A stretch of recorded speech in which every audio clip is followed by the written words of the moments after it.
Good morning, everyone, and welcome to the On Time, On Target Morning Brief. We have a great show for you today. I'm your host, Steve Anchorstar. We are going to be talking about the earnings, big tech Apple earnings that came in, Apple, Amazon, Google. We're going to talk about some other earnings that came in this morning from more of your consumer staples side. Today's topic is going to be safe investing through the election. So there's going to be like super safe, and then there's going to be somewhat safe, depending on your strategy going into the election. And then our investing question of the day is what to do with inherited money, especially suddenly inherited money. So if you didn't know it was coming, that's a whole different a ballpark of what to do. So with that, let's go ahead and get started with our show. And here we go.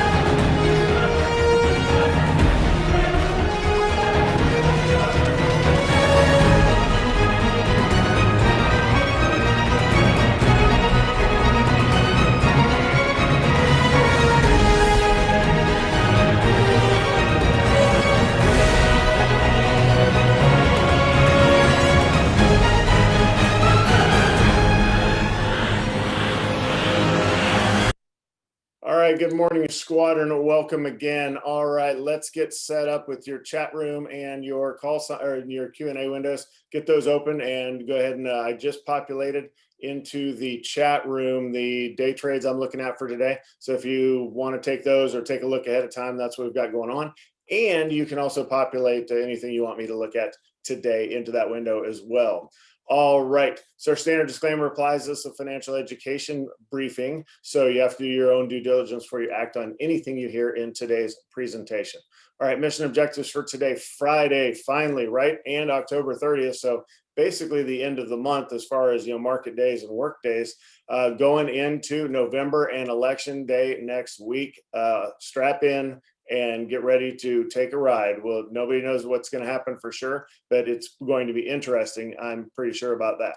All right, our mission objective is going to be grow our money, protect our money, and live off our money. Specifically today, we're talking about protecting our money. If you've been with me, we've been in this defensive crouch for a couple months. There's really not a need to even go more defensive now. I've already done it for you, but if you can't stand it, let me know. We can do that, and we'll talk about the ways to do that today. We're going to try to protect the money through the election and have our game plan, of course, as we always do. For the question today, what to do with suddenly inherited money? I'm working with a couple people on this situation, so it's different. It's one thing if you know inherited money is coming for years, you can kind of go like, okay, well, this is the plan, and maybe even have a discussion with the person you're inheriting from about, hey, what's the intent of this money? But all of a sudden, if it's an overnight thing and cash is hitting your account, what to do with it, I will walk you through that during the question of the day. All right, our flow is long, short, open, short, long. So we're going to go through a standard market review around the world. We're going to take a look at today's headlines. A lot of those are earnings based, and of course, coronavirus headlines, social unrest, and the election coming up tend to dominate all the headlines out there. Here's the tickers we're going to look at, those five plus an index fund there at the end called SHY. Our short-term scorecard, we're still at 5R for the month. So again, if that's $100, that's 500. If you use 350, that's over 1,500 for the month. Even though we're down an R for the week this week, if you stay true to the strategy, we're up for the month. We'll execute the market open, and then we'll get to the question of the day. All the contingencies out there are as standard. All right, let's take a look at the market at TD Ameritrade. There we go. Looking at this is the SPY 1-year chart from left to right, really focused in on where are we going into the election. We had the big down day 2 days ago. Yesterday was an up day and didn't go up too far, but it was a nice little bounce back. And then we'll see what happens today. I would have to imagine this is a risk off kind of day that folks would be taking their money to safety, but we shall see. The futures are in the red, and that's how I expect that to go. So here's yesterday's pattern, and then kind of sold off this morning, though, really kind of an upward trajectory. All of the earnings that came in, well, here, I'll show these to you right now. Let's take a look at the earnings, and on a new screen that I have, and it is right here. So when you look at, here's the pre-market movers from investing.com earnings calendar. These are all the earnings that have flowed in this morning. Now I'm going to not go through those, but if they beat their earnings, the numbers in this is earnings. If they beat it, they're in green. If this is revenue, if they beat that, they're in green. So really, I mean, when you just a quick glance tells you that pretty much everything is green, and green means that stock price should be going higher. That's kind of how that works. So that's really what's taken this market, I think, this morning from where we were when I first got up at 5 a.m. to kind of check things, and we're over 200 points down. So we're actually trending higher. So I think today's market can go either way. All right, let's take a look at the refresh these for you. Here's where we are, a couple hundred down. I'm sorry, it was like 600 down earlier when I first got up. So less than 1%. So really, we'll see how the market opens. Here is Europe, pretty calm compared to what it's been the rest of the week, and mixed across the board. Asia, off over 1% across the board, getting ready to go into their weekend. Here's our numbers from yesterday. Volatility really didn't come down much because really the volatility is still there. So again, if you're holding VXX, I intend to, the next big down day, I think that's going to take it over the $30 level. That's my expectation. All right. Bonds that didn't see a lot of movement earlier, so a little bit in the green there. Oil has just been beat up, stabilizing down around this $35 level. Again, that's not good. We want it up towards 40 to 60 range to be considered normal. And precious metals starting to get some love going into the election. That's not uncommon or unexpected. Okay, as far as our headlines of the day, let's get around to the front page again. Okay, big earnings from last night, right? So after the bell on, 4 times a year, it's just kind of crazy how, we have Apple reporting, you have Amazon reporting, Google, Facebook, all those come in within minutes of each other. And they all basically hit home runs, crushed it out of the park. People are picking apart Apple a little bit, whatever, feel free to do that. I don't care, because you'll be proven wrong over time. And if you sell it, you wish you hadn't sold it. So if anything, if it drops below 110 today, that would almost be a buy signal. I'm still not, I think it's dumb to buy stuff right before the election. Wait 2 days, see what happens, and then get your shopping list out, if you will. So there's the Apple headline. Yep, everybody's picking apart at poor Apple. McRib's coming back if you're a fan. I'm not. I tried that once. It was terrible. Let's see. A lot of the stocks are down from the big earnings yesterday, except for Google is up. They are up around 6% or so. Under Armour beat earnings and has kind of revived their brand, if you will. Remember, that was a house of pain for a long time. So they're coming back. So that's good. Largely a leadership, gutted their leadership there from some of the originals, and they're positioned to go higher. However, they're not going to get any of my money. I don't plan to vote ever again. That's a tough one. Remember, with our particular system, you can largely be, 90+% of us are in situations where our vote literally doesn't matter. I don't think that's the best system. I think there could be improvements out there significantly to how we vote and determine our elections, but whatever. It's not set up that way. So you have to deal with it.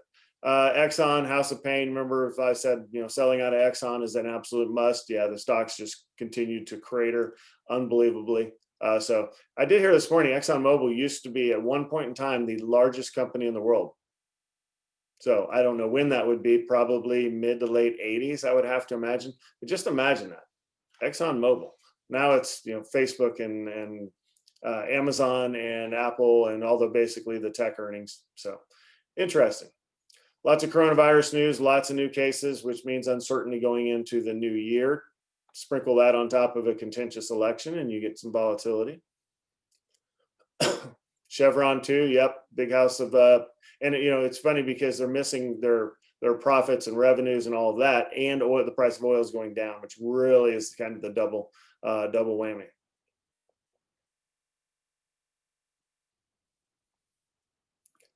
COVID-related costs, don't forget that even for these companies out here, all of the personal protection stuff they have to put in place, all of the protocols, all of that is kind of an indirect cost to a lot of these companies. So Some folks, if you're a mom and pop owner and you had to shut down to this thing, that's one thing. But if you're a big company and you're out there realizing you still have quite a bit of cost going into making sure you do everything right.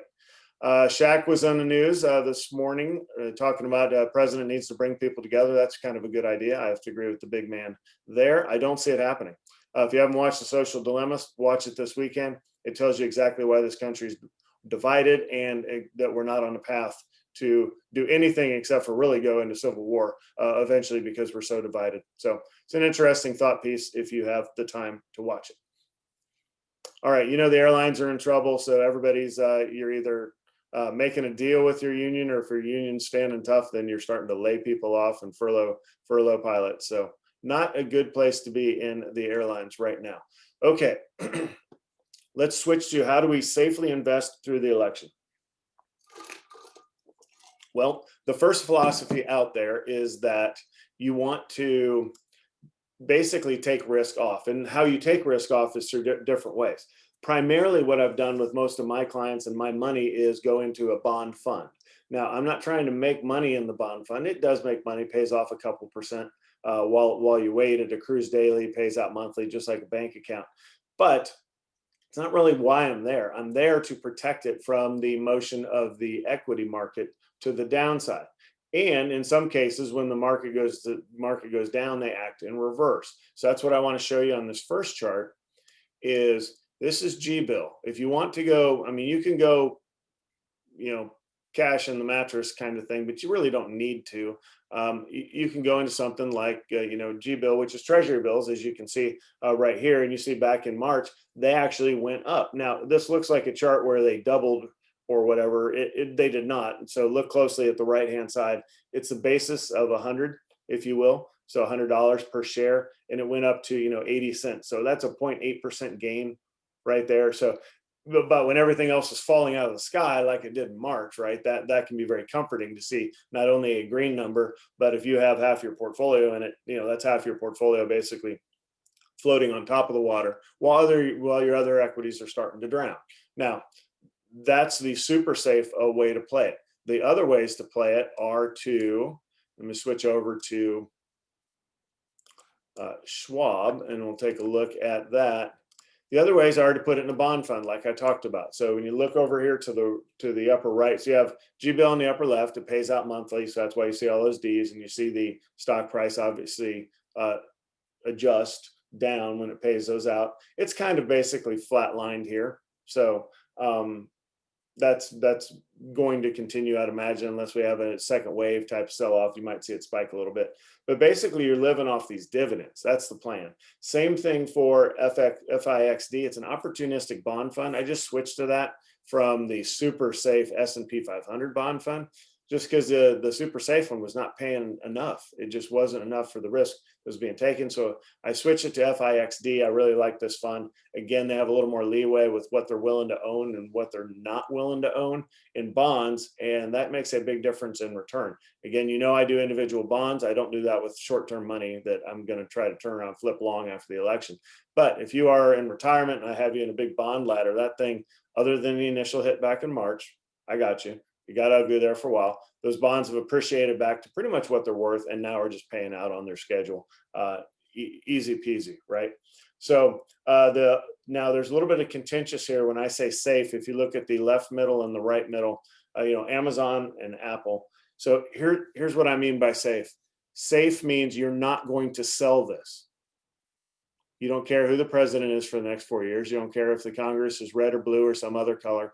It doesn't matter. It doesn't matter if the market goes down 40% because we have to lock up due to the second wave. There are certain names you're not going to sell. And if you're not going to sell, those names are actually safety names because you're just holding your portfolio and stuff that you're going to hold anyway. That does not mean it's not going to go down. Apple could easily go below 100. Amazon could easily go below 3,000. And actually, I think it will. When the election hits, and we'll see how it all plays out. But these things move down, those are buying opportunities. Or if you're not selling, it's actually a safety holding. So a lot of you have large positions in Apple. Guess what? We're holding it. Don't outthink it. Don't get crazy. Don't feel the need to act and do anything. We're just holding our Apple like we have before during these sell-offs. And look, it comes screaming back. I'm talking screaming back. So that's what you've seen, and that's what you can expect out of the future. Lower left, if you want something a little more palatable than big tech names being called safe, you can get Kraft Heinz. Yeah, that's a decent way to just buy consumer staples as well. And then also, if you just want to be in a super safe index fund shying away from the market, is one option for you. So those are some things to consider. Again, if you're with me, I've already constructed your portfolio, so you don't even have to worry about it. But if you are still worried, reach out, let me know. All right. Let me put these in the room yet one more time for our switch into the day trading mode. All right, FE shorts, the first one we're going to look at. This is First Energy. They fired the CEO and took out two other officers, so plenty of volume from $31.81 down to $30. So that puts it about here. You can see recently that there's plenty of room to fall down here. So again, looking at around a 35-cent stop on First Energy, depending on how we get in. OPK is Opco Health.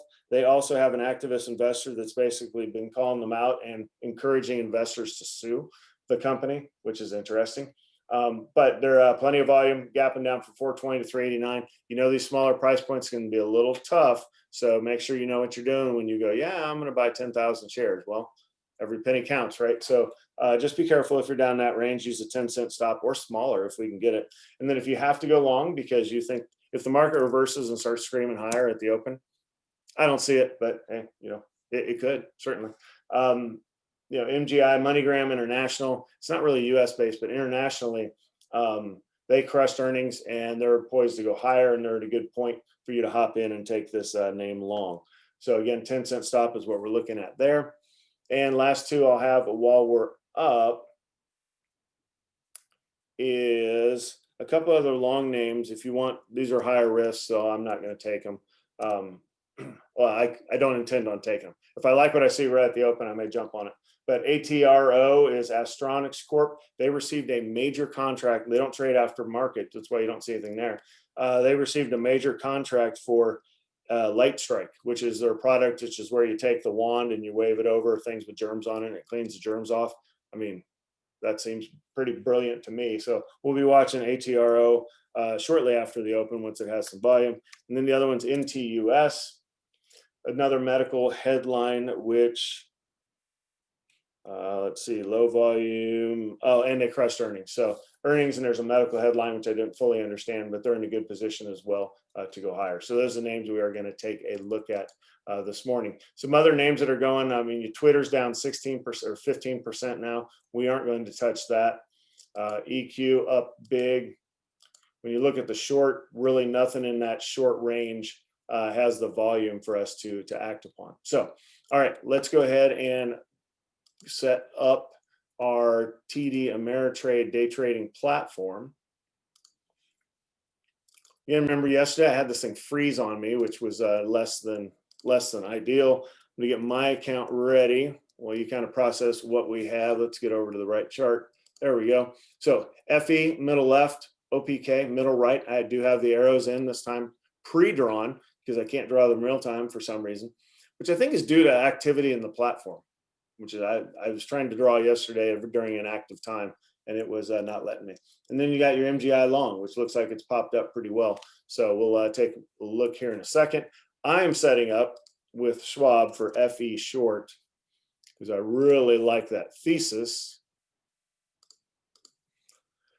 And again, looking for probably a 35-cent stop. So just calculate the number of shares that equates for you.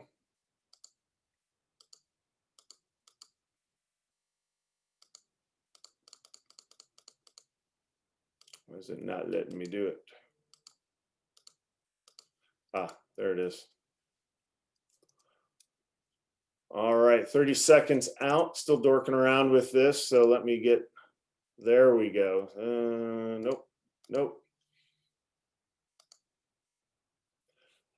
All right, welcome everyone to the On Time On Target play of the day. You see 4 screens in front of you. We have the SPY all the way on the left on a 1-minute chart, so we can keep an eye on where things are going as far as the market opening. We have FE, which is our top short. Again, that's that red arrow. I'll leave that on there just so you can see it as a reminder. Looking for about a 35-cent stop. Over here for OPK, that is also short. That's that arrow right there, looking for probably, there's your opening bell. And then for MGI, that's a long. It's already gapped up though a lot, so I'm not so sure I want to take that. So we're watching FE first and waiting for that entry.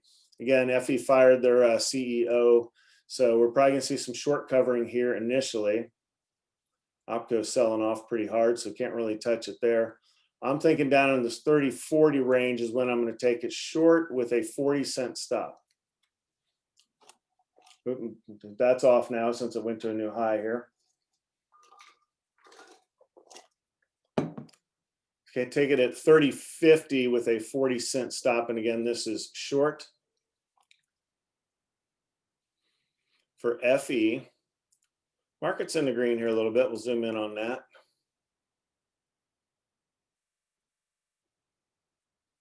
Again, if it doesn't come down to us, no big deal. All right, taking a look over here, man. OPK is sold off hard.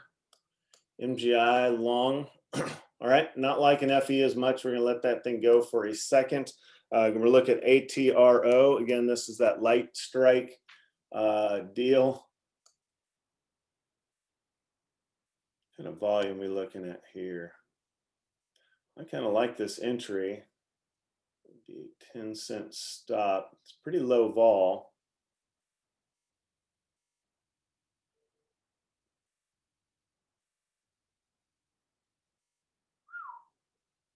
Super low vol.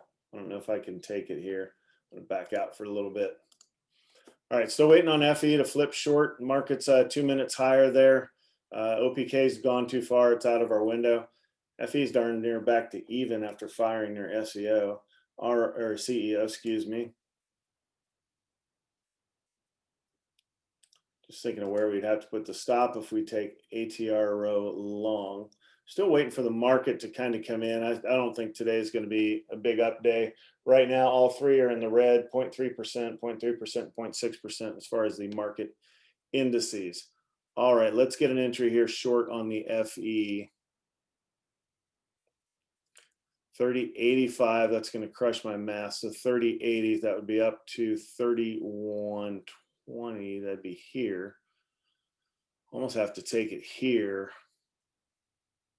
All right, 31 with a 50-cent stop is what we're taking. FE short. If it doesn't come down to us, then we don't get it. But FE short at 31 with the 50-cent stop. Make a little note for myself while I take my cursor over to my trading board. I think we're going to get that 31 right here. And if we don't get it, we don't get it. All right, there it is coming down. Get ready to take it again at 31.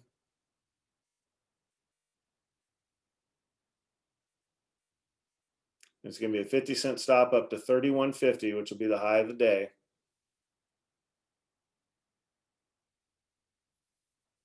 Just being patient, not getting angry, watching OPK falling. All right, 31.04, we're getting close.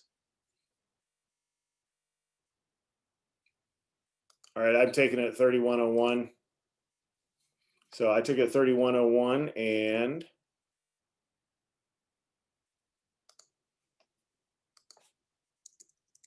get the stop in up at 31.50.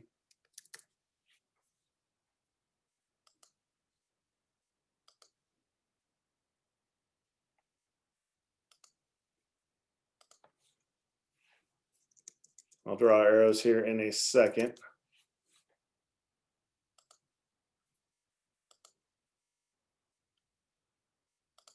All right, so we're in the trade right here at 31. So here's our entry point. We have our upper stop here at 31.50. And which is the high of the day, and we have this arrow down. So really we need this thing to move 3R, which is a $1.50 down. Let go. Arrow, killing me. All right. And then we'll take a look at some other names out here now that we are established in our trade. The good news is this thing is not flopping all over the place, so it's nice. Let's get in here and draw some R. So that would be our first level of R. to basically double the money we invested. 30 is the next one. So there's your 2-hour mark, and 29.50, and we are out. Now this one does, if we turn red, I'm not going to take this whole thing off. I will take 2/3 off. So if you bought, a couple thousand shares or whatever it is, do some math. And this is one of the situations with a market red going in on a Friday. I have no problem leaving a portion of my trade in play, if you will, because I do think the market ends up down. This thing has a lot more room to run to the downside, just even backing it out. Already this morning it was down here. So I do think this thing has a lot of room to fall. All right, I'm gonna do something on the other screen real quick. Clean something up here.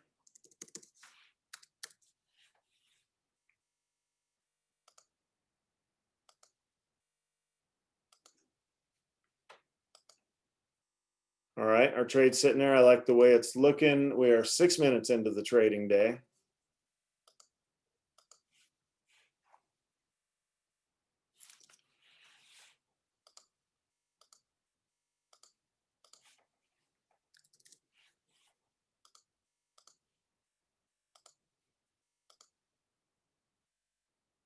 All right. Okay. Back to you guys. Sorry about that. I was cleaning something up there. All right. The trade's sitting here. We've got everything drawn in. So I like the way that's setting up. Look at ATRO. Not really going higher there. So not much going on there with that big new contract. Let's see. The other one we were going to look at the open was NTUS. Again, this was a long. So popped up. Not going long too much. You can see if you look at OPK, they had that big sell-off, and that's why you get out of these trades when they hit your target. So if you're in this trade at, say, 10-cent stop or whatever, and you're holding here, that's why you get out, because when these things turn around and they switch, that's when a lot of people will hit these automatic stops, and the stock turns around and the computers basically start buying it all back, which kind of sucks, if you will, because that's when you see all this buying and you see it shoot up. So another reason I don't use trailing stops is if you use a 5-cent trailing stop, anytime you get any resistance at all, you're going to get sold out of the trade. Now, I will use a trailing stop if we say in this situation, so we entered right here at 31, we take 2/3 off here at 29.5, and we go to the gym, or we go running, or we go to work, and we just kind of let it go. If you check back at lunch and you're like, okay, it's down at like $24. Well, yeah, you could set a stop there going, yeah, if it just keeps falling like a rock, I'll take the profits. But any bounce back up and you're out. Well, you can see these things do bounce. So that's why you will inevitably end up out of the trade. So just realize you know what you're asking the computer to do there. Okay, plenty safe in that trade right now, not flopping around. Let's take a look at some other names. I like LKNCY, so let's see what's going on there. Down 4 cents, no big deal. I'm going to go over and look on, see what's going up with Apple. All right, Apple down 4%. Again, not worried. Let's see, it's still 111 though, still not below 110. So it's not really a buy. Don't get excited. And if you're buying stuff a couple days for the big election, that's plenty of feedback to you that you are not a patient person. If we've waited months, we can wait a few more days. Oh, Callaway Golf. I didn't mention this. So Callaway Golf is up 4% on the day. Well, here, let's just do that and take a look at this. I had a bunch of this earlier this year, made a huge gain on it. I've sold out of probably most of it. Want to cry a little bit there because they actually are buying Top Golf. So again, here's the the stock pattern. 5 days may not be enough. Let's look at this one. A little bit busy there, but again, around 15. I think I bought at 15, like sold out at 20, somewhere in there. I know some folks still have it, but now they are actually, no kidding, they're back down here and they're buying Top Golf. So I'm going to have to look at getting back into Callaway, not today, but next week. So Top Golf is private, and Callaway Golf already owned 30% of it anyway. So they're just using an all stock deal to buy the rest of it from the private owners of Topgolf. So pretty cool story. I also have folks that are involved in Topgolf China, Topgolf Southeast Asia. So kind of pretty in on this Topgolf thing. So it was good to see out of Callaway that they were making that move. All right, get our chart to where it looks right again. So 4% pop on Callaway on the news. So not too much. All right, let's look around the big investments. So we're looking off to the left of the screen. So you have Google up 6%. We talked about that earlier. Callaway Golf, a couple of psychedelic names. All right, LCA is Golden Nugget Online Gaming. Blackstone Mortgage, DraftKings. It's nice that they're in the green. They've been in the red for a while. So not too many names in the green here. Come on. Let's click over to the red side. All right, Apple is down, so the Apple calls will be down. Twitter down 15%. Clickstream down, Workhorse down. There's our Apple down at 4%. Neo popped like 20-some% yesterday, so they're selling off. That's not uncommon. All right, Amazon even down 3%. So missed that. There we go. Let's take a look at Amazon and see where it is. So yeah, getting down to that 3,100 range. So kind of falling like a rock too.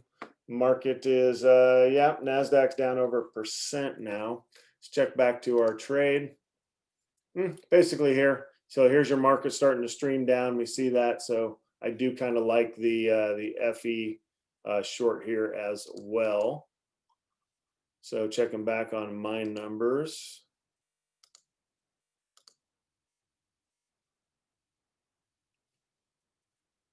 Okay.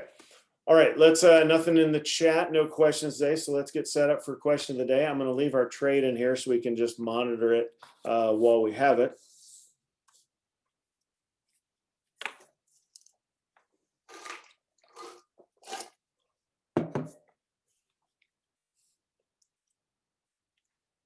Today's question of the day is, what do I do with inherited money, especially if it's like suddenly inherited money?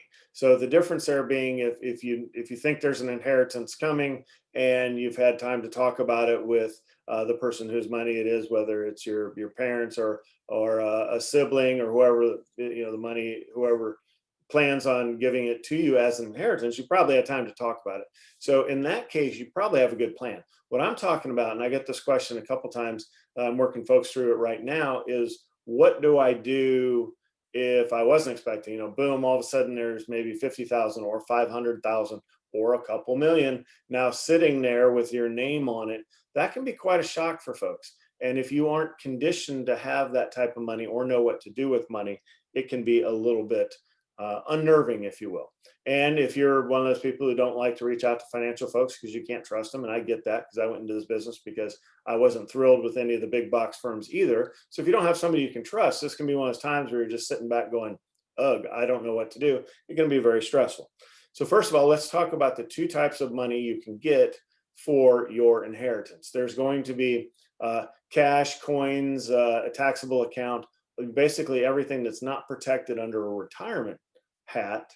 And then there's the retirement stuff. So let's talk about just a regular old taxable account, or mom and dad had 400K in the bank, slaying it at 0.019 interest for years. Anyway, all of a sudden that ends up, in your bank account. What do you do with it? And also they may have, coins. They may have Bitcoin is another crazy one, to think about.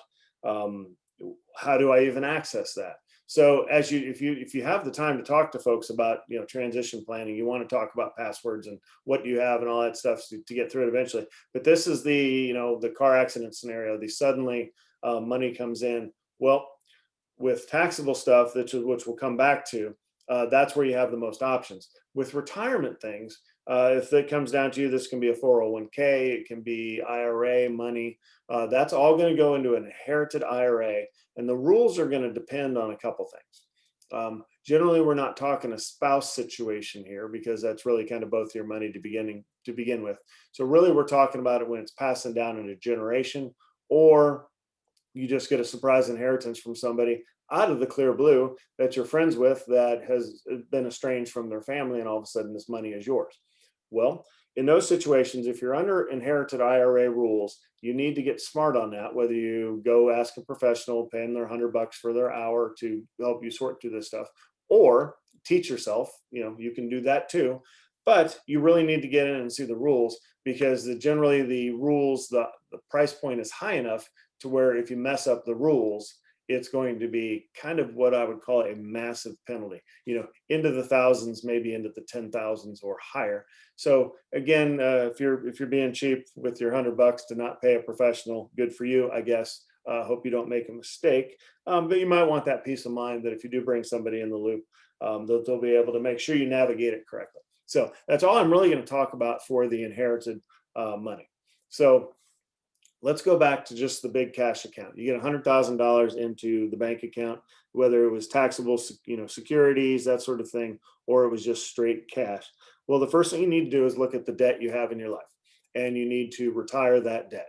So if you have car payments, if you have, I'm going to leave house payment out, but if you have credit cards, student loans, car payments, those sort of things are generally, they're above 4% as far as the interest rate.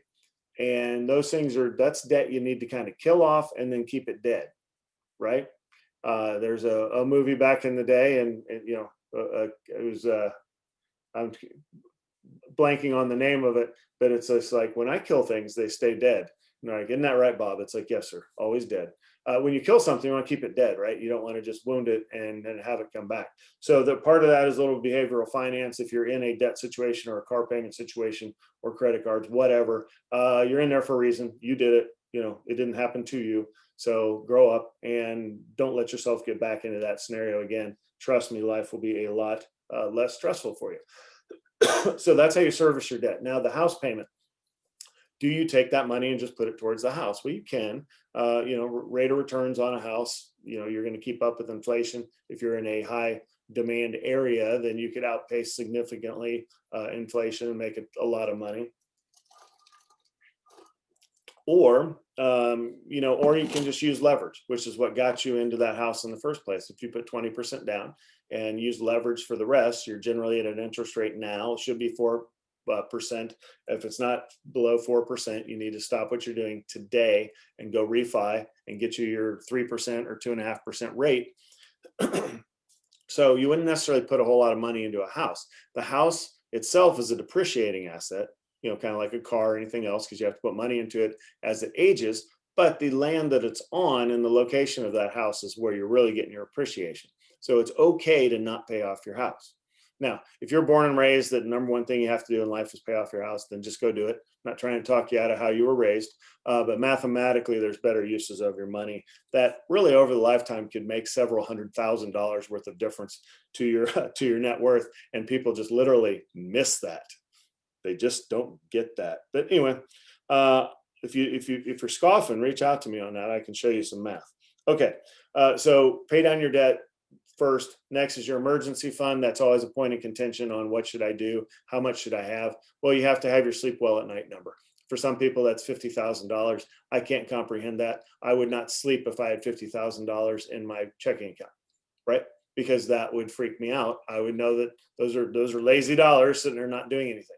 So, but everybody's different. So I'm not telling you you're wrong. I'm just saying you have to do what's right for you. I think more of a reasonable kind of modern day emergency fund is that $10,000 to $15,000. Now, I also have things that I can get into my taxable brokerage account and grab as much money as I need at any point in time. It just takes like 3 days to do that. So if you think you're going to be in a situation where you need more than $15,000 in cash and you can't wait 3 days, I got to ask you what you're doing with your life, because it's probably not legal, right? Because even if you have to replace the roof or the air conditioning units, you can charge them, and get through it and then pay it off by the end of the month, right? So anyhow, just some food for thought. Your emergency fund, it should be more than probably 5,000 to be honest, and anything more than 15 is just comfort for you. You probably can't really justify that you need it. Professionals in the industry have told you forever, and it's a little self-serving that you need 3 to 6 months of your salary. Well, if you have a killer salary, that is a lot of money just sitting there doing nothing. So consider. Okay, so we pay off our debt first. We pump up our emergency fund to whatever level that we sleep well at night. And the next one is a 401k up to the match. So obviously, if you get an inheritance, you can't take inherited money and just put it into a 401k. It doesn't work like that. 401k has to come from your earned income.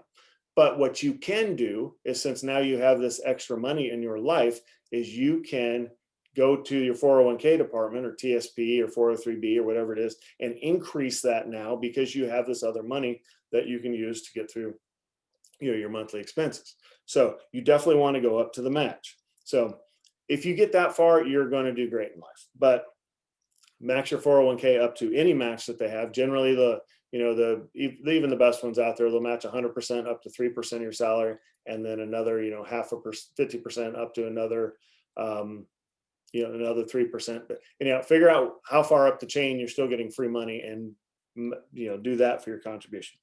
After you do that, you want to do your annual IRA contribution, so 6,000 or 7,000, depending on your age. If you are in a married situation, both of you can do that, even if the other one is not working. So a traditional his and her situation, if she's working and he's not, he can still contribute, basically because of due to a spousal IRA. So that's kind of your next chunk of money. So that's another 12 grand, and you should do that every year. Make that a priority. From there, you should go back to your work 401k. If you've done all that, then extra money goes into the 401k until you've maxed that out at 19,500. After that, after you've taken care of yourself, now you can worry about college savings programs.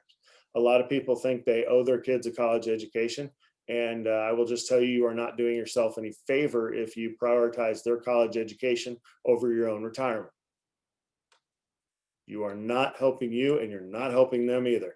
You need to make sure you are rock solid with your own retirement before you start helping, little prince and little princess for their educational goals. Now, if it makes you feel better to put $100 a month in, then do so. But certainly, you wouldn't take an inheritance and jam it into a 529 program.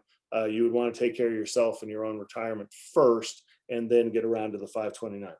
So once you've maxed that out, you max out your retirement things, you start your college savings. Everybody's different. If you're starting a birth, generally $100 a month. If you start later, then you have to do more monthly, or you can do a lump sum up to 15,000 a year into a 529, and you can super fund it, which means you can do 5 years up front, which is 75K. And both of you can do it if you're married. So it's 150K per child. So if you do get a large inheritance, you could. Now, you'd have to take a look at what your other situations are and what else needs your money. But you could put up to 150K away per child, and then you're done, right? So you can put that in there, and I don't care if they're going to college the next year or 18 years from now.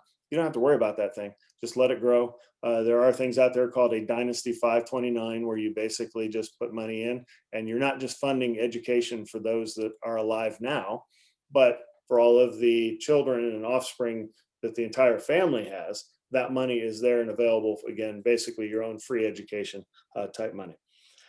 Once you're done with, again, your own retirement, your college savings, if that's a factor for you, then you can really get into some advanced stuff, which I'm just going to mention, not really talk about. There's a mega backdoor Roth IRA, which there's a mega backdoor for Roth 401k. So those are workplace things. Not every employer has them, but you certainly, if you have that, you need to take advantage of that. And then the last one is, once you get to the point where you are maximizing all these things out, you can basically live out of your brokerage account. I do that now. So I have a Schwab account where I have checks and a debit card, and basically I still have my old bank account open. I just don't use it. I live everything out of my brokerage account, which is really a pretty fancy way to do it. And when I go to take a mortgage or go to borrow money, I can just, I take it right from my own account. If they do have loans inside my Schwab for my own personal stuff, they do have personal loans you can take out of your own account at a very small interest rate, which is no paperwork, because they have insight into what your net worth is. Generally, a bank has trouble making a loan because they don't care how, of all these, retirement accounts, they can't really see them. I mean, you bring these statements in and they're like, yeah, whatever. All they care about is how much money is coming in each month and your income and what sort of expenses you have. Well, a brokerage has a lot more things they can look at because they have full awareness on your financial situation. So anyhow, something to consider there. So again, to wrap up, if you get a sudden inheritance, that can be stressful.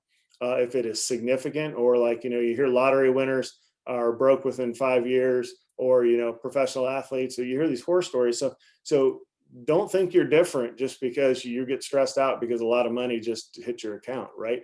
It is. If you're not used to it, you probably don't have the skill set and the tools and the mentality to handle a large sum of money, and that's okay.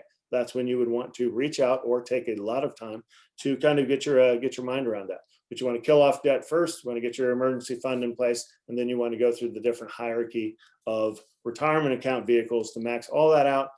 Hit some college savings after that, and if there's still some or a bunch of money afterwards, well, then it can go into brokerage account, private equity, super funding, some things. It's a lot of other opportunities that are fairly high level out there. So that's all we have for today. Please reach out to ototnow.com with any questions or comments. Thanks again for joining me. And here's you fighting the good fight every day to be on time, on target with your financial goals. Bye.